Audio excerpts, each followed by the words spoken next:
প্রিয় বন্ধুরা, আসসালামু আলাইকুম। আমরা যারা বাসা বাড়িতে ওয়াইফাই ব্যবহার করি, আমাদের প্রত্যেকের রাউটার আছে। আপনারা অনেক সময় খেয়াল করে দেখবেন, আমাদের একটা প্রবলেম হয়, সেটা হচ্ছে আমাদের নেটটা স্লো হয়ে যায়। আমরা যখন গুরুত্বপূর্ণ কাজ করতে যাই, তখন আমরা নেট পাই না, ভালোভাবে চালাতে পারি না। আজকে আপনাদের সাথে শেয়ার করব 4টি উপায়। আপনারা যদি এই 4টি নিয়ম মেনে চলেন, তাহলে দেখবেন আপনার স্পিডটা ভালো পাবেন, আপনি ভালোভাবে নেট চালাতে পারবেন। তো প্রথম হচ্ছে 1 নম্বর যে বিষয়টা আপনাদের সাথে শেয়ার করব, সেটা হচ্ছে আপনারা যারা দীর্ঘদিন ধরে ওয়াইফাই ব্যবহার করেন, আপনাদের রাউটার দিয়ে ওয়াইফাই চালান। তো এই যে রাউটার দিয়ে ওয়াইফাই চালান, মাঝে মধ্যে আপনাদের যে কাজটা করতে হবে সেটা হচ্ছে আপনার এই রাউটারটা রিসেট করে নিতে হবে এবং রিবুট করে নিতে হবে। আপনি যদি রাউটারটা রিসেট এবং রিবুট করে নেন, তাহলে আপনার এই স্পিডটা বেড়ে যাবে। এই জন্য আপনারা রাউটারের পিছনে কালো একটা বাটন দেখতে পাবেন, সেটা চাপ দিয়ে ধরবেন।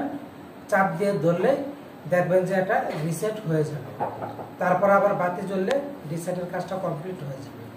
2 নম্বর যে বিষয়টা আপনাদের সাথে শেয়ার করব, প্রতিনিয়ত কিন্তু অনলাইন দুনিয়া আপডেট হচ্ছে, তেমনি প্রযুক্তির রাউটারগুলিও আপডেট হচ্ছে।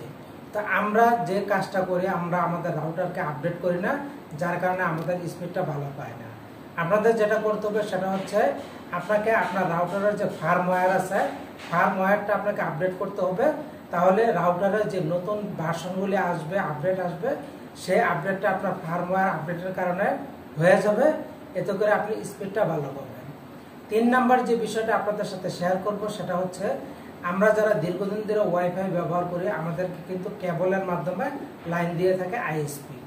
এই যে আমরা আইএসপি এর কাছ থেকে লাইন নিয়ে থাকি, তো একটা নির্দিষ্ট সময় পর আমাদের উচিত আইএসপি কে বলে তারপর এই কেবলটাকে চেঞ্জ করে নেওয়া।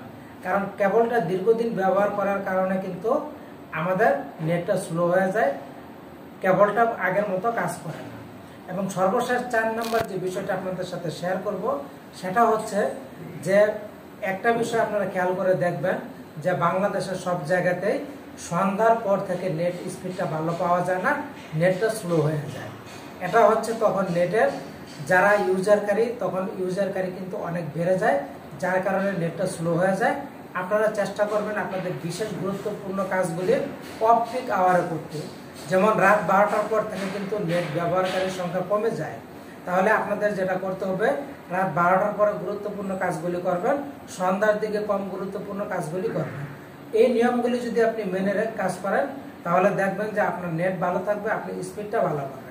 আর মাঝে মধ্যে রাউটারটাকে একটু বন্ধ করে রাখবেন, রাউটারটাকে একটু রেস্ট নেওয়ার সময় দিবেন, যাতে করে সে নতুন করে আবার আপনাকে সার্ভিস দিতে পারে। তো এই নিয়মগুলো মেনে চলুন, আশা করছি আপনার সমস্যার সমাধান হয়ে যাবে।